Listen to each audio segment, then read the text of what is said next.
तो सबसे पहले बात कर लेते हैं अगेन लेमैन सीरीज की, और लेमैन सीरीज की मैक्सिमम वेवलेंथ को स्टडी कर लेते हैं कि लेमैन सीरीज की मैक्सिमम वेवलेंथ कब होगी।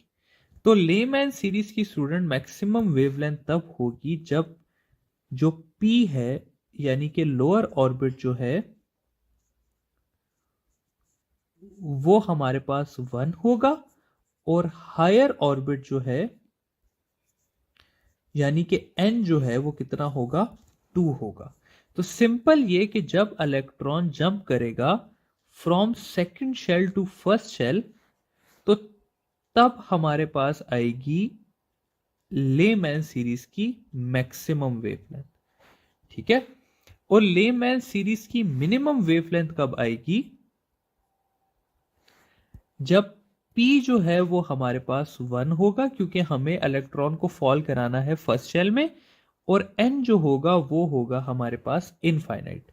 यानी कि जब इलेक्ट्रॉन जंप करेगा फ्रॉम, तो इलेक्ट्रॉन अगर इनफाइनाइट से जंप करके फर्स्ट शेल में आएगा तो तब लेमैन सीरीज की मिनिमम जो है वो वेवलेंथ वाली जो स्पेक्ट्रम है या लाइन है वो एमिट होगी।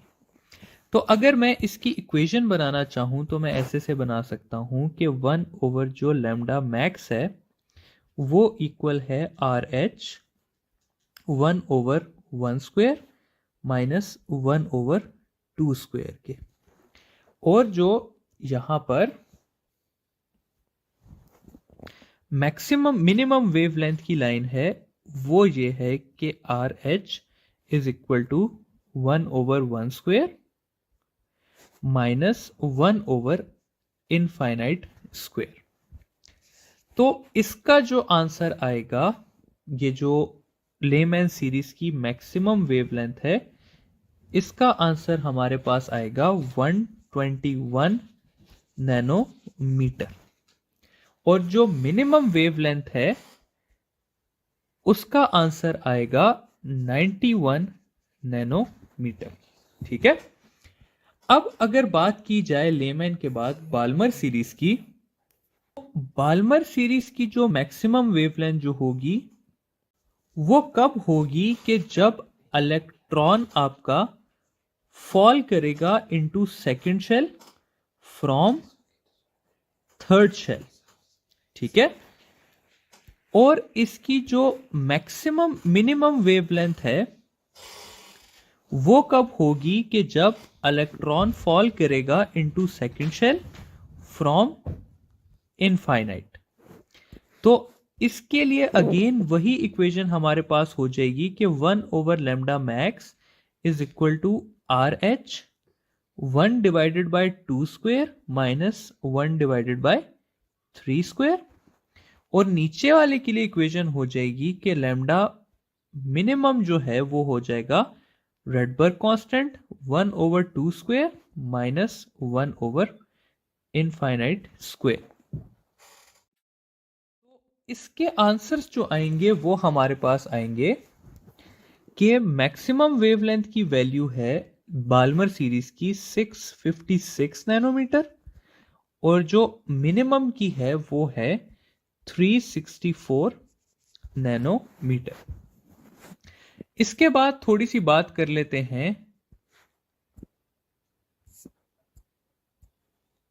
बाल्मर के बाद पास्चन सीरीज की। तो पास्चन सीरीज की जो मिनिमम वेवलेंथ है और मैक्सिमम वेवलेंथ है वो कब कब होगी? तो पास्चन सीरीज के लिए मिनिमम वेवलेंथ तब होगी जब इलेक्ट्रॉन जंप करेगा फ्रॉम 4 टू 3, सॉरी उल्टा लिख दिया मैंने, मैक्सिमम तब होगी जब वो जंप करेगा फ्रॉम 4 टू 3, और मिनिमम तब होगी जब वो जंप करेगा फ्रॉम इनफाइनाइट टू 3। इक्वेशन कुछ इस तरह से बन जाएगी कि 1 over lambda max is equal to RH 1 divided by 3 square minus 1 divided by 4 square, और नीचे की इक्वेशन बन जाएगी lambda minimum is equal to R H 1/3² minus infinity. और वैल्यूज इसकी क्या आ जाएंगी, 1875 नैनोमीटर।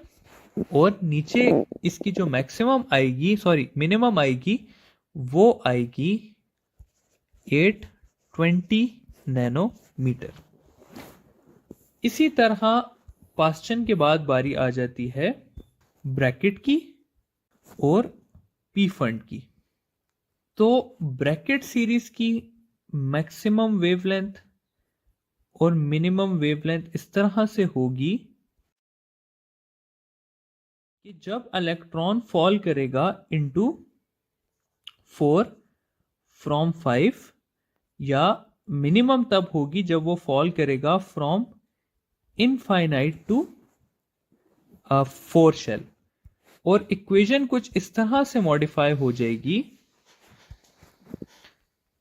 कि lambda max is equal to Rydberg 1/4² minus 1/5²।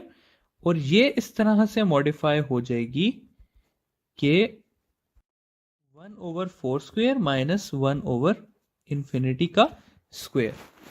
और यहां पर जो हमारे पास आंसर्स आएंगे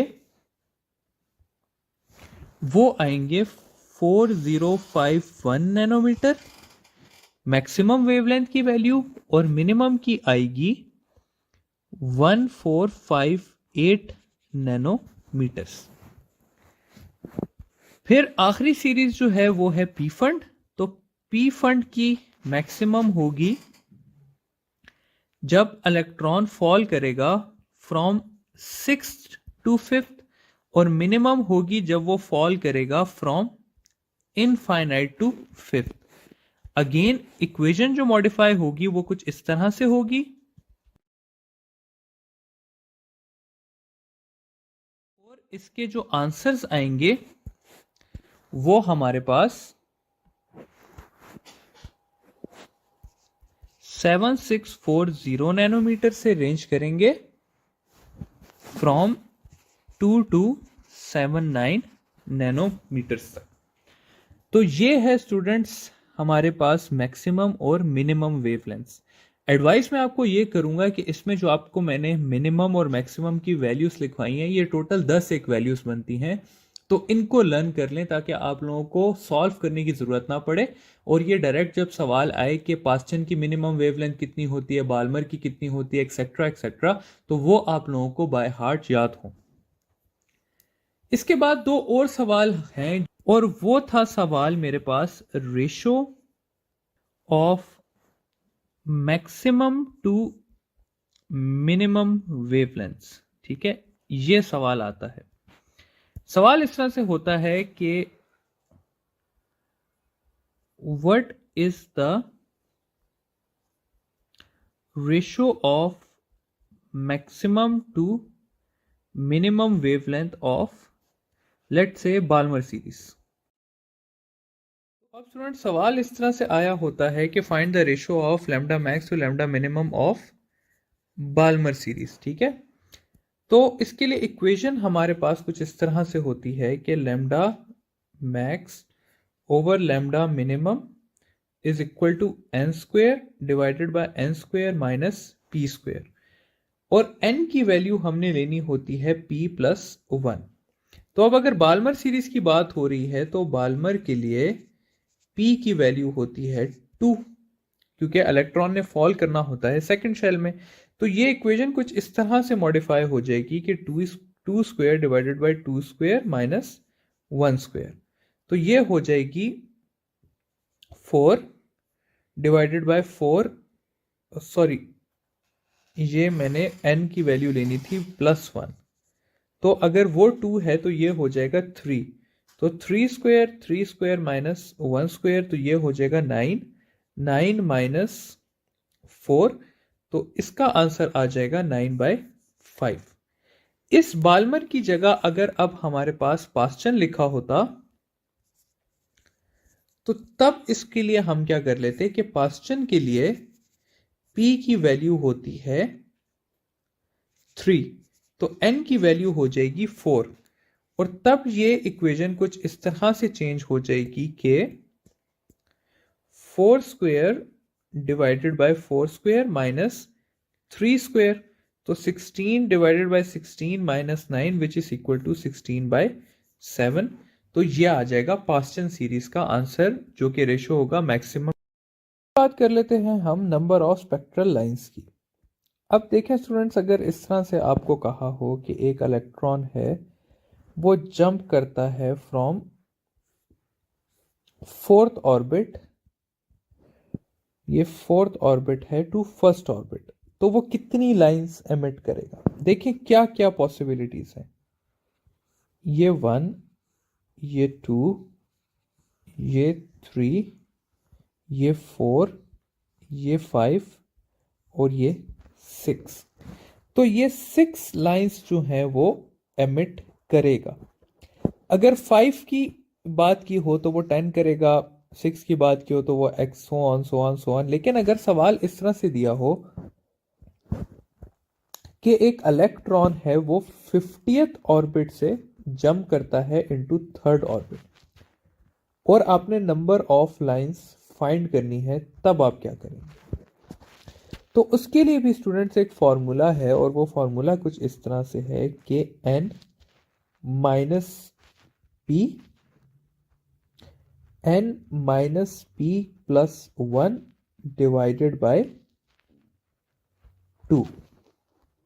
तो अगर हम यही बात कर लें कि इलेक्ट्रॉन जंप कर रहा है फ्रॉम 4 टू 1, तो आपके पास क्या हो जाएगा, आपके पास ये हो जाएगा फॉर्मूला चेंज इस तरह से कि 4 minus 1, 4 minus 1 plus 1 divided by 2, जो कि हो जाएगा 3 into 4 divided by 2 which is 12 divided by 2, जो कि हो जाएगा 6 लाइंस। ठीक है, तो ये एक फॉर्मूला है जो कि आपको बताएगा कि नंबर ऑफ स्पेक्ट्रल लाइंस कितनी होती हैं। अब एक छोटी सी समराइजेशन कर लेते हैं अपनी आसानी के लिए, ये जो सारी हमने स्पेक्ट्रल लाइंस पढ़ी हैं इनको लेके। तो यहां पर सीरीज के नाम लिख लेते हैं।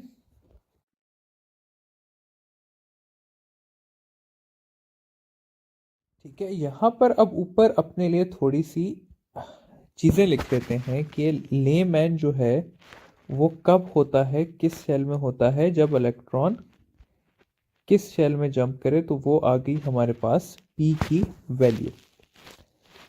इसका देख लेते हैं कि स्पेक्ट्रम जो है वो किस वेवलेंथ में लाई करता है।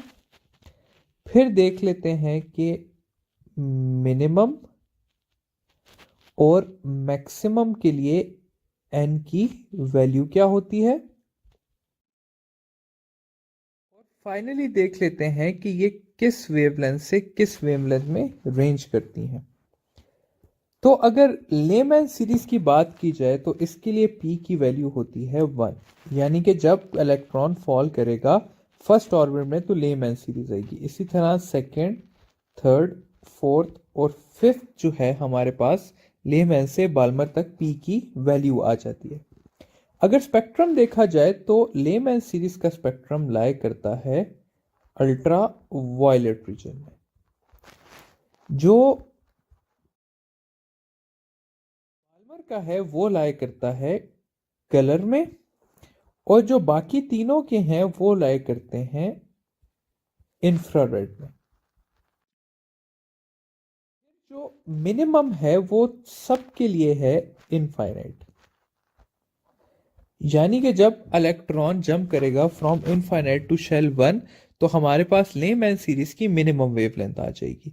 जब वो इनफाइनाइट से जंप करेगा फ्रॉम टू फोर्थ तो हमारे पास ब्रैकेट सीरीज की मिनिमम वेवलेंथ आ जाएगी। लेमैन के लिए मिनिमम वेवलेंथ की मैक्सिमम वेवलेंथ के लिए n की वैल्यू होती है 2। और इसी तरह अगर हम पी फंड तक जाएं तो हमारे पास 6 आ जाती है पी फंड के लिए। फिर अगर वेवलेंथ की बात की जाए तो लेमैन सीरीज की जो वेवलेंथ है वो रेंज करती है from 91 nanometre maximum to 121 minimum, no sorry 91 minimum to 121 maximum. फिर बाल्मर की बात की जाए, ये सारी रीडिंग्स जो हैं वो नैनोमीटर में। अच्छा, तो बाल्मर की बात की जाए तो वो रेंज करती है फ्रॉम 364 टू 656 नैनोमीटर्स। पास्चन को देखें तो वो रेंज करती है फ्रॉम 820 टू 1875।